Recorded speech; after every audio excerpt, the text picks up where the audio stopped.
बिस्मिल्लाहिर्रहमानिर्रहीम। आप देखें मेरा यूट्यूब चैनल और फेसबुक पे लीगल्स बात करेंगे सरकार बनाम मुबैना ज़हीर गैंग के मुकदमे से मुतल्लक और कुछ नई डेवलपमेंट्स हैं, कुछ नई चीज़ें हैं जो मंडे को काफ़ी कुछ इकट्ठा हो गया। मंडे को मुल्ज़मान की ज़मानतें लगी हुई हैं ट्रायल कोर्ट के अंदर। जो जज इलियास मेमन साहब की अदालत है, जिस अदालत से इनकी ज़मानतें पहले खारिज की गई, जिस अदालत से इनको धर लिया गया, जिस अदालत से इनको गिरफ्तार किया गया, जिस अदालत से निकाह खान और निकाह के गवाह की जो बाद गिरफ्तारी ज़मानत है पहले खारिज की गई, जिस अदालत के अंदर ये मुकदमा चलना है, जिस अदालत से चलान की कॉग्निजेंस का ऑर्डर जारी किया गया, जिस अदालत से MLO करवाने का फैसला किया गया और जिस अदालत के अंदर ज़हीर की तरफ से बच्ची से मिलने की और ज़हीर की तरफ से बच्ची का 164 का बयान करवाने की दरख्वास्त पेंडिंग है, उन तमाम मामलात की सुनवाई जो है वो 5 तारीख को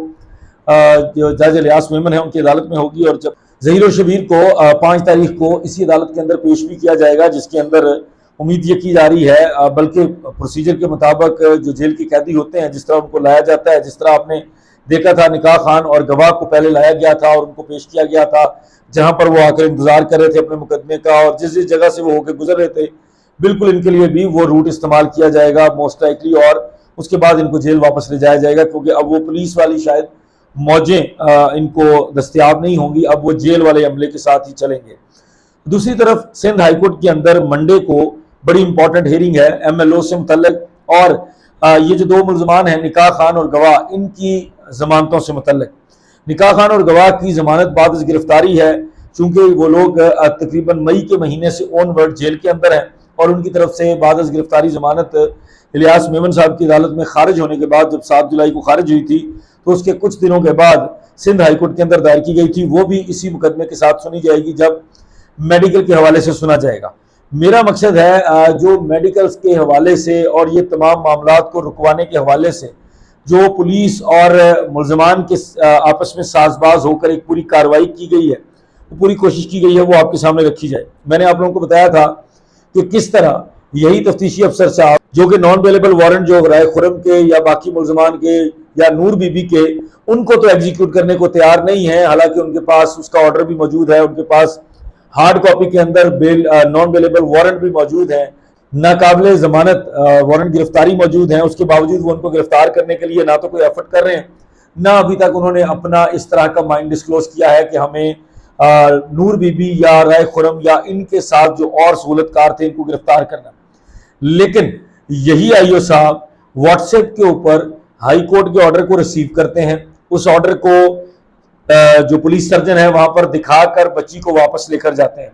इंतजार भी नहीं करते कि उनके पास हार्ड कॉपी के अंदर अटेस्टेड कॉपी आए, बल्कि वो फोन के ऊपर ही जो हाई कोर्ट के अहकाम जब उनको सुना दिए जाते हैं तब ही वो कोशिश करते हैं कि मैं बच्ची को वापस ले जाऊं। लेकिन प्रोसीजर के मुताबिक चूंकि प्रोसिक्यूटर साहब की तरफ से या बाकी लोगों की तरफ से उनको इजाजत नहीं थी, इसलिए उन्होंने ये काम नहीं किया। बहरहाल उन्होंने व्हाट्सएप के ऊपर ऑर्डर मंगवा कर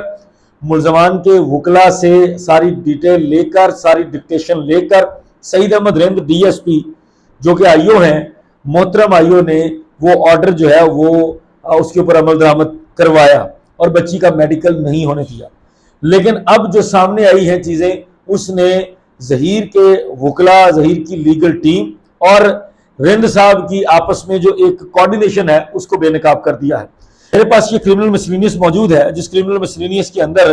आमिर नियाज वडेरा साहब ने और GM फारूकी साहब ने एक दरखास्त फाइल की है, 561A की एक क्रिमिनल मिसलेनियस फाइल की है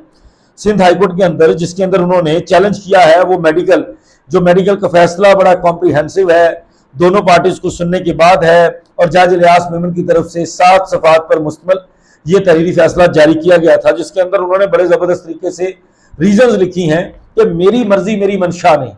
मुदई के वकील की, प्रोसिक्यूटर की मर्जी मंशा नहीं, कानून के मुताबिक इन कवानीन के मुताबिक और इन ऑफेंसेस के अंदर बच्ची का मेडिकल चूंकि जरूरी है तो इसलिए मैं आपको ये अहकाम जारी कर रहा हूं, मैं ये फैसला पास कर रहा हूं कि IO साहब लेकर जाएंगे बच्ची को और IO साहब जो है वो बच्ची का मेडिकल करवाएंगे एज सून एज पॉसिबल, ताकि पता चल सके कि बच्ची के साथ क्या कुछ हुआ है और क्या कुछ हो सकता था। मेडिकल के हवाले से जो बच्ची के साथ मामलात पेश आए हैं और जो ऑफेंसेस हुए हैं, इसके अंदर चूंकि काफी सारे खदशात हैं, बच्ची के साथ तशद्दुद हो सकता है, بچی کے ساتھ جنسی زیادتی ہو سکتی ہے، بچی کو کسی بھی طرح سے انفلوئنس کرنے کے لیے، بچی کو مینیپولیٹ کرنے کے لیے کوئی بھی طریقہ کار استعمال کیا جا سکتا ہوگا۔ ان ساری چیزوں کو ڈٹرمن کرنے کے لیے، ان ساری چیزوں کو ڈھونڈنے کے لیے ضروری ہے کہ بچی کا میڈیکل کروایا جائے، اور یہ میں آئیو کو حکم دیتا ہوں کہ آئیو صاحب پہلی فرصت کے اندر لے کر جائیں بچی کو پولیس سرجن کے پاس اور بچی کا پورا میڈیکل کروائیں۔ جب میڈیکل کو چیلنج کیا گیا ملزمان کے وکلا کی طرف سے تو بے شمار اور چیزوں کو چھپایا گیا، جن چیزوں کو میں کسی اور ویلوگ کے اندر ہائی لائٹ کروں گا کہ کس طرح عدالت کو اگین گمراہ کرنے کی کوشش کی گئی۔ بالکل اسی طرح کی سیریز چلی ہے جس طرح انہوں نے لاہور میں پروسیڈنگ شروع کی تھی۔ لاہور کے اندر جب ان کے وکیل رائے خرم ہوا کرتے تھے تو وہ جس طریقے سے بچی کے نام سے ڈفرنٹ طرح کے مقدمات درج کرواتے تھے، ڈفرنٹ طرح کے مقدمات فائل کرتے تھے، اور ان کے اندر کوئی صداقت نہیں ہوتی تھی، بچی کے جھوٹے بیانے الفی لگائے جاتے تھے تاکہ کل کو کاروائی بھی ہو تو بچی کے اوپر آئے، بچی کے سر پہ سارا کچھ ڈالا جا سکے۔ اسی طرح سے انہوں نے لاہور ہائی کورٹ کے مختلف بینچز کے اندر جھوٹ بول کر، جب ان کے وکیل عامر نیاز بڈھیرا صاحب تھے تو غلط بیانی کر کے ضمانتیں لی گئیں، اور ان ضمانتوں کی بنیاد پر، حفاظتی ضمانت کی بنیاد پر گرفتاری کو اوائڈ کیا گیا، اور گرفتار ہونے سے بچنے کے ساتھ ساتھ کراچی کی سٹی کورٹ کے اندر رجوع کر لیا گیا اور اپنی ضمانت لے لی گئی 21 جولائی کو۔ اسی طرح کا کام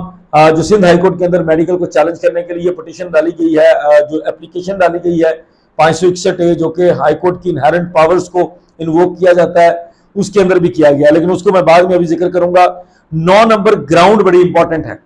9 نمبر گراؤنڈ جو ملزمان کے وکلا نے سندھ ہائی کورٹ کے اندر اپنا موقف رکھا ہے، پہلے میں آپ کو ایز اٹ از ان کے الفاظ پڑھ کے سناؤں گا، پھر میں آپ کو ایکسپلین کر دیتا ہوں کہ اس کا مطلب کیا ہوتا ہے۔ جب کوئی وکیل یہ گراؤنڈ لیتا ہے تو اس سے ہم کیا اخذ کرتے ہیں وہ آپ لوگوں کے سامنے رکھ دوں گا۔ کلیئر ہو جائے گا کہ کس طرح سے اس سارے معاملے کے اندر آئیو سعید رند صاحب نے جو فرض شناسی دکھائی ہے وہ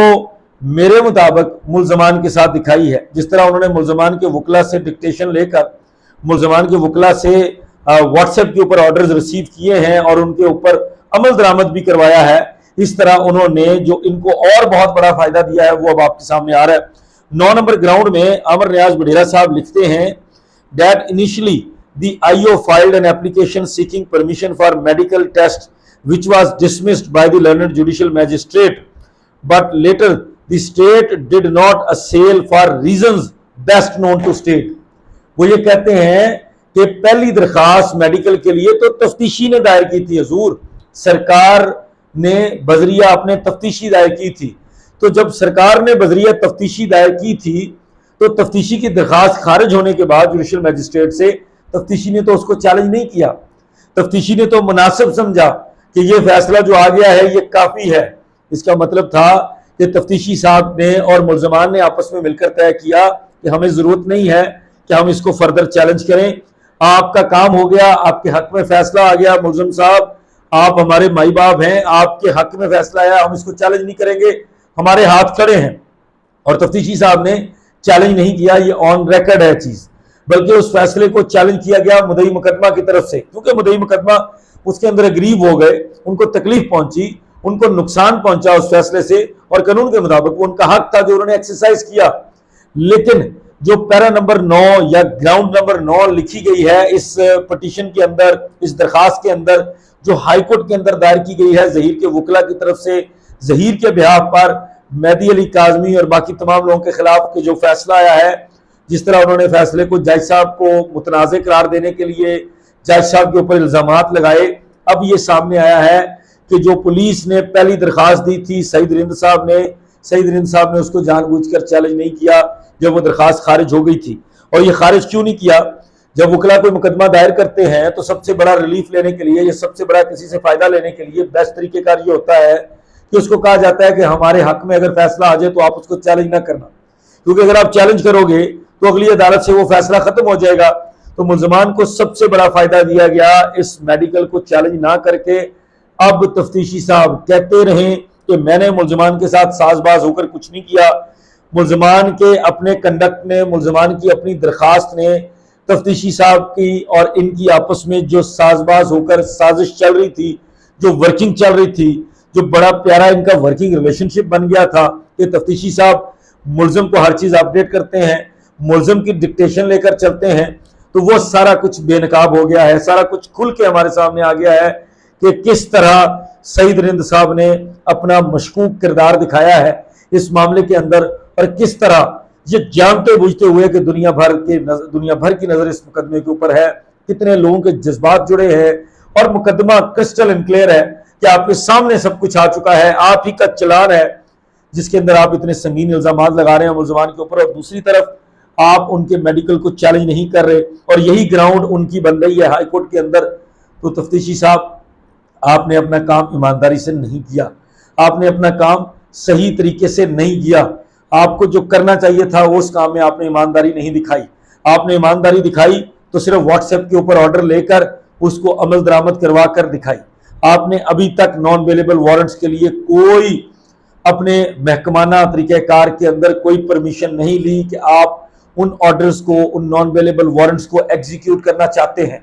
आप मफरूर मुल्ज़मान को गिरफ्तार करना चाहते हैं। आपके नज़दीक इतने बड़े क्राइम के अंदर अगर कोई मफरूर होता है तो शायद आपके नज़दीक ये कोई बहुत बड़ा जुर्म नहीं है और इसके अंदर कोई कबाहत नहीं है। इसलिए आपने अपना काम ईमानदारी से नहीं किया, और आपकी जिन लोगों के साथ साजबाज होकर आप काम कर रहे हैं, आपकी पोल वही खोल रहे हैं अपने हाई कोर्ट के मुकदमे के अंदर। ग्राउंड नंबर 9 आप देख लीजिएगा, ग्राउंड नंबर 9 बड़ी वाज़ेह है। मजीद कुछ चीज़ें हैं जो हाई कोर्ट के अंदर, सिंध हाई कोर्ट के अंदर छुपाने की कोशिश की गई है। सिंध हाई कोर्ट के अंदर से ये जो स्टे आया है, ये वाज़ेह हो गया कि किस तरह से छुपा कर लिया है। वो मैं अगले वीलॉग के अंदर आपके सामने रखूंगा कि किस किस तरह से क्या क्या कंसीलमेंट की गई है, वो आपके सामने रखेंगे, रिकॉर्ड के साथ रखेंगे। बहुत शुक्रिया। अस्सलाम वालेकुम।